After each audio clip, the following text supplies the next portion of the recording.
ईश्वरी माता की, सदगुरुदेव भगवान की। परम सौभाग्य का विषय है सज्जनों, विगत वर्षों की भांति पुनः आज यह परम सौभाग्य हम सभी को सुलभ हुआ है और माँ भगवती की दिव्य कथा को श्रवण करने हेतु हम सभी लोग एकत्रित हुए हैं। कल के दिव्य प्रसंग में आप सभी लोगों ने माँ भगवती की दिव्य कथाओं को श्रवण किया, जिसके अंतर्गत आपने सुद्युम्न की कथा को श्रवण किया। तीर्थ क्या है, व्रत क्या है, धर्म क्या है, अधर्म क्या है, सत्य क्या है, असत्य क्या है, दिव्य कथा को श्रवण किया। और ये देवी भागवत की महिमा क्या है। जो माँ भगवती की इन दिव्य कथाओं को श्रवण करता है उसे कौन से फल की प्राप्ति होती है, उसे क्या प्राप्त होता है। तो ये महिमा की कथा को आप लोग श्रवण कर रहे थे कल तक। बड़ा अद्भुत प्रसंग है सज्जनों। ये देवी भागवत जो है पंचम वेद के समान पूजनीय है, प्रमाणित है।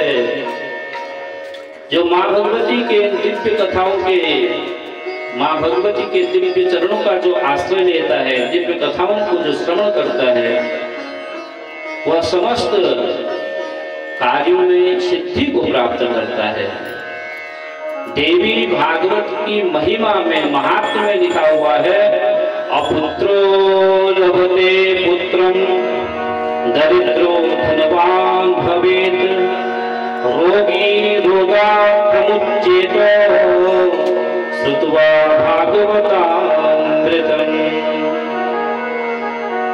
कितनी सुंदर महिमा है सज्जनों। यही बात जो है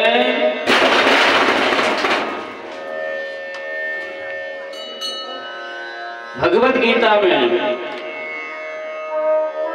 अर्जुन को भगवान श्री कृष्ण भी कहते हैं कि ये यथेमां प्रपद्यन्ते तथैव भजाम्यहम्।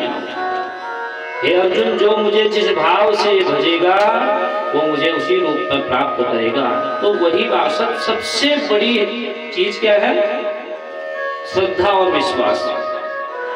जिस भाव से आप लोग इस दिव्य कथा को श्रवण करने के लिए पहुंचे हैं, अवश्य ही माँ भगवती आपके समस्त मनोरथों को आपके पूर्ण करेंगी। यह निश्चित बात है सज्जनों। लेकिन आवश्यकता काय की है? आवश्यकता है श्रद्धा और विश्वास की, निष्ठा की। जहाँ हमारे हृदय में श्रद्धा होती है, भक्ति होती है, निष्ठा होती है, हमारे हृदय में प्रेम होता है, हम अपने धर्म का जब सम्मान करने लगते हैं, इन दिव्य कथाओं को जब हम श्रवण करते हैं, माँ के चरणों का हम आश्रय लेते हैं, तो अवश्य ही हमारी सद्गति होती है, हम सब लोगों का उद्धार होता है सज्जनों। और ये देवी भागवत तो ऐसा ग्रंथ है सज्जनों, यह भुक्ति और मुक्ति दोनों को प्रदान करने वाला है। समस्त सुख, सौभाग्य, संपत्ति और संतति को प्राप्त करके अंत समय में जब मनुष्य इस संसार को छोड़ करके जाता है, तो वह माँ भगवती के परम सालोक्य को प्राप्त करता है। अपुत्रो लभते पुत्रम, जिसके घर में कोई संतान नहीं होती, उसे संतान की प्राप्ति हो जाती है। दरिद्रो धनवान भवेत्, जिसके घर में दरिद्रता है, गरीबी है, यदि वो व्यक्ति भी माँ भगवती के दिव्य चरणों का आश्रय ले ले, जो माँ भगवती के दिव्य चरित्रों को श्रद्धा, भक्ति और भाव से श्रवण करें, तो वह भी दरिद्रो धनवान भवेत्, वह भी धनवान बन जाता है। रोगी रोगा प्रमुच्येत, यदि कोई व्यक्ति रोगी है, यदि वह व्यक्ति भी माँ भगवती की इन दिव्य चरित्रों को श्रवण करें, बड़ी बड़ी भयानक बीमारियां भी, महामारी भी, दुर्भिक्ष भी सब दूर हो जाता है। रोगान शेषान पहंच तुष्टा, रुष्टा तो कामान सकलान भिष्टान, वामास्तानान विपन्नराणां, वामासुताश्रेतान् प्रयान्ति, सर्वा बाधा प्रशमनं त्रैलोक्यस्याखिलेश्वरी, एवमेव कार्य अस्मद्वैरि विनाशनम् सर्वबाधा विनिर्मुक्तो धन धान्य सुखान्वितः मनुष्यो मत्प्रसादेन भविष्यति न संशयः। सुख सौभाग्य से संपन्न हो जाता है, समस्त मनोरथ उसके पूर्ण हो जाते हैं। पर सर्वप्रथम आवश्यकता है तो काय की है? श्रद्धा, भक्ति, निष्ठा की, प्रेम की। और हमेशा हमेशा सबसे बड़ा धर्म हमारे जीवन में क्या है? सत्य। हमेशा सत्य का परिपालन हम सब लोगों को करना चाहिए।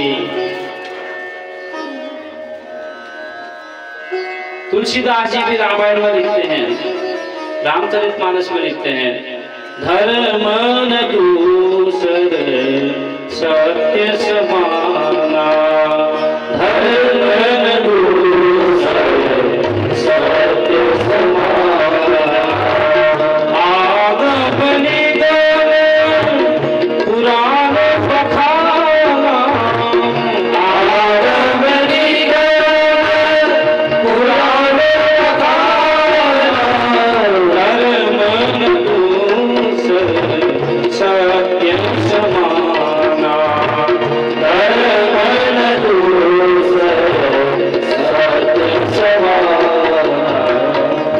रामचरितमानस में कहा कि सबसे बड़ा धर्म कोई है तो क्या है? वो सत्य है। जो व्यक्ति सत्य का आचरण करता है, सत्यम परम धीमहि, तो भगवान का स्वरूप भी कैसा है? सत्य है। इसलिए हमेशा सत्य का आश्रय लेना चाहिए। तो अवश्य ही जब हम सत्य का आश्रय लेते हैं, भगवत कथाओं को श्रवण करते हैं, दिव्य अनुष्ठान करते हैं, भगवत भजन करते हैं, भगवत सुमिरन करते हैं, तो सज्जनों हम परमानंद को प्राप्त करते हैं। जीव परम आनंद को प्राप्त करता है। तो कल के दिव्य प्रसंग में आप लोगों ने कथा को श्रवण किया, जिसके अंतर्गत अगस्त जी और उनकी पत्नी लोपामुद्रा जी कहाँ गए थे? बताइए तो। कथा श्रवण करने के लिए किनके पास गए थे? कार्तिकेय जी के पास गए थे। बहुत सुंदर योगी जी। हाँ, ऐसे ही ध्यान से सुनिए कथा, ठीक है? तब आगे के समझ में। शंकर भगवान जी के जो पुत्र हैं, कार्तिकेय जी के पास गए थे। कौन गए थे? अगस्त जी अपनी पत्नी को लेकर के, और उनसे कथा श्रवण कर रहे हैं कि देवी की क्या महिमा है। आप हमें जरा विस्तार पूर्वक बताने की कृपा करें। तो जिसके अंतर्गत तीर्थ, व्रत, दान और धर्म के विषय में चर्चा हुई, और समस्त तीर्थों के विषय में उन्होंने व्याख्यान किया। व्रत क्या है, जप क्या है, तप क्या है, दान की क्या महिमा है, यह सब कुछ उन्होंने बताया। आगे जाकर के बहुत प्रसन्न हो जाते हैं और पुनः आज निवेदन करते हैं कि प्रभु आप धन्य हैं। आपने बहुत सुंदर कथा हमें आपने श्रवण कराई। आपने हमें धर्म का दिव्य उपदेश दिया, धर्म का ज्ञान दिया। प्रभु आप हमें पुनः माँ भगवती के दिव्य चरित्रों को श्रवण कराने की कृपा करें। और यही कथा सज्जनों परम पवित्र तीर्थ नैमिषारण्यक में भी 88,000 ऋषिगण श्रवण कर रहे हैं, और सूत जी महाराज श्रवण करा रहे हैं। तो आइए हम सब लोग भी अपने मन को नैमिषारण्यक ले चलें। बोले जगदम्बा माता की।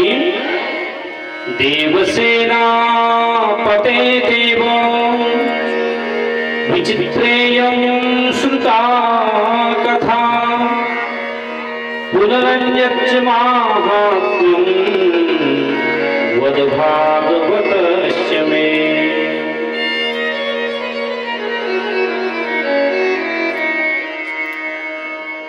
अगस्त जी कहते हैं कार्तिकेय जी से, हे कार्तिकेय जी, आप देवसेना के अध्यक्ष हैं, मैंने आपके मुख से यह अलौकिक कथा सुन ली है, अब देवी भागवत जी का दूसरा महत्व सुनाने की कृपा कीजिए। तो कार्तिकेय जी कहते हैं, सज्जनों, ऋत्वाक्ष मुनिश्चिंता मवाप दुःखितः किमेतत् कारणं जातं पुत्रो मेत्यंत दुर्मतिः।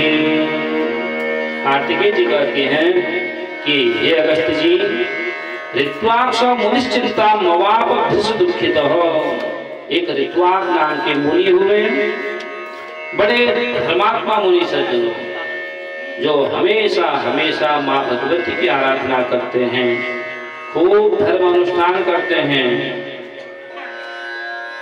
विलक्षण बुद्धि थी उनकी।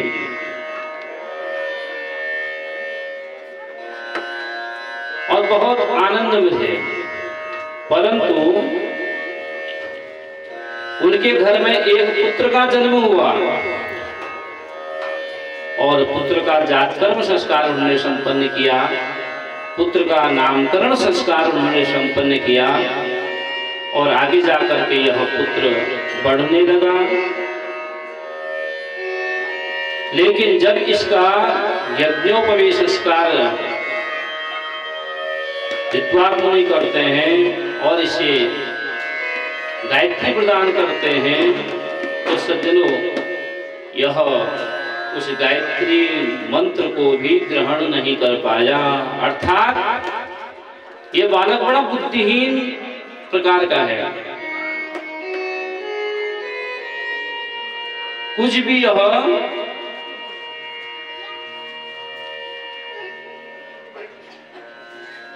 समझता नहीं। कितना प्रयास किया जाता है इसको पढ़ाने का, लेकिन बुद्धिहीन यह बालक हुआ। और आगे जाकर के जैसे जैसे यह बालक बड़ा हुआ, तो सज्जनों इसने अपने माता और पिताजी को दुखी करना भी प्रारंभ कर दिया और माता पिताजी बहुत दुखी हो जाते हैं। सज्जनों, कहाँ इतने धर्मात्मा माता पिताजी, और आज पुत्र के कारण दुखी हो गए, इनके घर में बड़ी अशांति हो गई। सज्जनों, निरंतर जो है आज अश्रु प्रवाहित करते हैं। जो भगवान की कुछ मालाएं जपते थे, माँ भगवती का नित्य उपासना किया करते थे, वह भी सब छूट गया, क्योंकि घर में बहुत क्लेश हो गया। और आज ऋत्वाक मुनि बहुत दुखी हो जाते हैं, मन ही मन अनेक प्रकार के इनके विचार आने लगे हैं। अरे मैंने हमेशा जो है धर्म का परिपालन किया, कभी भी किसी को कष्ट नहीं पहुंचाया, सबकी सेवा की, गुरु चरणों का आश्रय लिया, गुरु की सेवा की, धर्म का परिपालन किया, सत्य का आचरण किया और गृहस्थ धर्म में रह करके हमेशा गृहस्थ जीवन का भी, धर्म का भी मैंने परिपालन किया। आखिर मेरी क्या इतनी बड़ी कमी रह गई जिसके कारण मुझे आज ऐसा पुत्र प्राप्त हो गया? दुखी हो गए सज्जनों। पितृन् कुपुत्रः स्वर्याता निरयेपात यद्यपि यावत् जीवेत् सदा पितृः केवलं दुःखदायकः। विचार करने लगे, पितृन् कुपुत्रः स्वर्याता निरयेपात यद्यपि यावत् जीवे सदा पितरो केवलम दुःखदायकः। ऋत्वाक मुनि कहने लगे, अरे मनुष्य का पुत्र न हो यह अच्छा है, अपितु कुपुत्र दुराचारी पुत्र हो जाना किसी स्थिति में भी ठीक नहीं है। दुखी हो गए अपने पुत्र को देख करके, घर में बड़ी अशांति हो गई। अब मुझे क्या करना चाहिए? बारंबार विचार करने लगे सज्जनों। वास्तविकता भी यही है सज्जनों, पुत्र किसका नाम है? पुन्नाम नरक हो, जो नरक से स्वर्ग की ओर अपने पितरों को ले जावे और जीते जी अपने माता पिता जी की सेवा करें, माता पिता का जो सम्मान करें, जो धर्म का आचरण करें, वही वास्तविकता में पुत्र कहलाने योग्य है।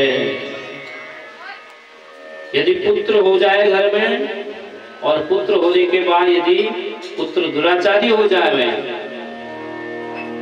चोरी करने लगे, झूठ बोलने लगे, अभक्ष्य भक्षण करने लगे, मदिरा पान करने लगे, तो सज्जनों जो पितर हमारे स्वर्ग को प्राप्त किए हुए हैं वह भी सज्जनों एक पुत्र के दुराचारी होने पर वह भी नरक में पड़ जाते हैं। तो यही बात आज बारंबार वह स्मरण करते हैं। हमारे नीति शास्त्र में भी लिखा हुआ है, पुत्रेणान्वयो नष्टो जन्म नष्टम कुभार्यया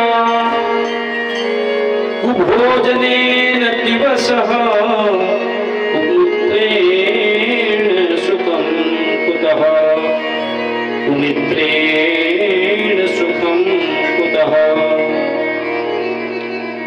नीति भी कहती है कुपुत्रेणान्वयो नष्टो, कुपुत्र यदि हो जाता है वो समस्त घर परिवार को नष्ट कर देता है, और जो स्वर्ग को प्राप्त हुए पितर हैं उनको भी नरक में डाल देता है। जन्म नष्टम कुभार्ययाः, विवाह किया यदि पत्नी ठीक ठाक नहीं मिली महाराज, क्रोधमुखी च भार्या, यदि पत्नी अगर क्रोध करने वाली मिल गई तो उसका मनुष्य का जीवन नष्ट हो जाता है। कुभोजनेन दिवसः, प्रातः काल उठे, स्नान आदि किया, सब किया, जब तक किया, उसके बाद भोजन जो है पवित्र नहीं किया,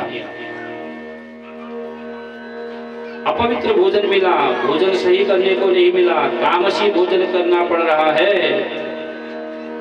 तो सज्जनों वह दिवस नष्ट हो जाता है। कुमित्रेण सुखं कुतः,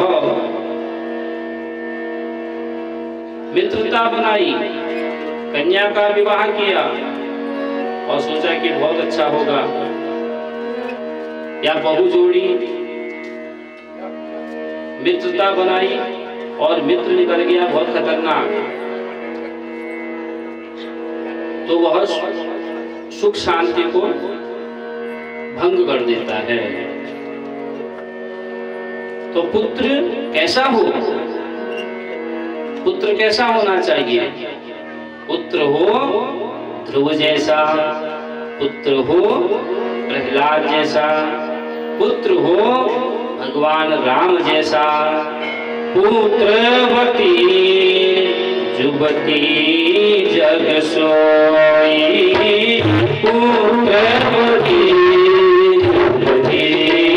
जग सोई।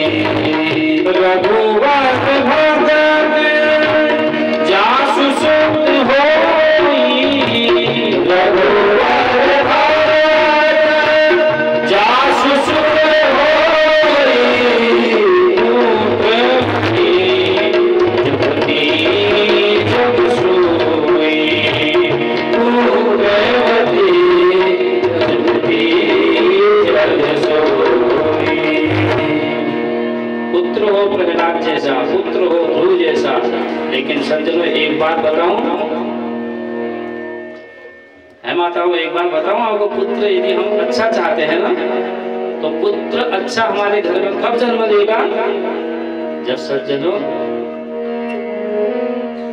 माता पिता श्रेष्ठ बनेंगे, तब जाकर के संतान श्रेष्ठ होती है। बोले जगदम्बा माता की। हम विचार तो करते हैं कि हमारी संतान बहुत अच्छी हो और हमें खूब यश मिले, हमें खूब सम्मान दिलावे, हमारे बच्चे खूब अच्छे पद को प्राप्त करें। लेकिन कहीं न कहीं हम इतनी बड़ी भूल कर देते हैं कि जो संस्कार हमारे बच्चों को हमारे द्वारा प्राप्त हो जाते हैं। तो परम आवश्यकता क्या है? बच्चों को सर्वप्रथम हमें बहुत अच्छे संस्कार देने चाहिए। कभी भी अपने बच्चों के समक्ष झूठ नहीं बोलना चाहिए, एक दूसरे की निंदा कभी नहीं करनी चाहिए, किसी का अपमान नहीं करना चाहिए और अपने बच्चों के सामने किसी प्रकार का नशा नहीं करना चाहिए। आप बच्चों के सामने हम जो है बीड़ी भी फूकें, मद्यपान भी करें, धूम्रपान भी करें और जो है क्या होता है फटफट, ये सब कुछ करें। और बहुत लोगों को मैंने देखा कि अपना तो सेवन करते ही करते हैं और अपने बच्चों से भी, भैया चल बेटा ये ले आ, जरा गुटखा ले आना दुकान से, जरा बीड़ी ले आना। अरे जिस बच्चे से हम बीड़ी, गुटखा, सूटी, तंबाकू आदि मंगा रहे हैं, तो सज्जनों क्या वो बच्चा आगे को श्रेष्ठ बन सकता है? आप खाली एक कल्पना में जी रहे हैं। हम सोचते तो हैं कि हमारा बहुत अच्छा हो, परंतु अच्छा कैसे होगा? बल्कि ये छोटी छोटी बातें हैं, इन छोटी बातों का बहुत बड़ा महत्व है। सज्जनों, ध्रुव जैसा पुत्र कब हमारे घर में प्रकट होता है? जब हम सुनीति बनेंगे, जब नीति पूर्वक अपने जीवन में आगे को बढ़ेंगे, तब जाकर के ध्रुव जैसा पुत्र हमको प्राप्त होता है। नीति पूर्वक क्या धर्म है, क्या अधर्म है, क्या करना चाहिए, क्या नहीं करना चाहिए, क्या शुभ है, क्या अशुभ है, यह सब कुछ हमको जानना होगा, इसको पहचानना होगा। सज्जनों, आज कथाएं नहीं तोड़ना हो रही हैं।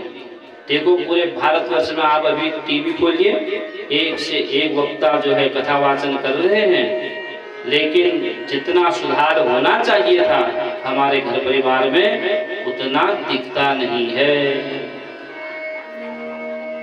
और पहाड़ों की स्थिति तो और ज्यादा खराब है सज्जनों। छोटे छोटे बच्चों को भी देखते हैं हम, बहुत दुख होता है। तो ये प्रयास इसको करना है। सर्वप्रथम माता पिता जी का परम कर्तव्य होता है। सबसे बड़ी गुरु जो है, सबसे बड़ी देवता जो है घर की माता है। जितना बड़ा पद उतनी बड़ी जिम्मेदारी महाराज, होता है नहीं ऐसा? माता सबसे बड़ी होती है घर में, माता ही सर्वप्रथम गुरु है। और बच्चा तो जो है वो क्या करता है? अनुकरण ज्यादा करता है। अगर बच्चे से हम कहेंगे भैया तू पढ़ाई कर, पढ़ाई कर, पढ़ाई कर, ऐसा कर, ऐसा मत कर, कहेंगे, वो मानने वाला नहीं है। बच्चे के समक्ष जैसा हम करते हैं, यदि हम पढ़ाई करने लग जाएं, अच्छे कार्य करने लग जाएं, सुबह शाम टाइम पर उठ करके, समय पर उठ करके बढ़िया करके स्नान करें और स्नान करने के बाद रोज भगवान जी का अपने इष्ट की उपासना करें, रोज हनुमान चालीसा का यदि हम अपने घर में पाठ करने लग जाएं, तो निश्चय ही जो है हमारे बच्चे भी करने लगते हैं। एक स्वाभाविक रूप से उनको एक संस्कार मिल जाता है। तो बच्चे जैसा दर्शन करते हैं वैसा ही उसका अनुकरण करते हैं। इसलिए परम आवश्यक है, यदि हम अपना कल्याण चाहते हैं तो बच्चों को, हम सब लोगों को अच्छे संस्कार देने चाहिए।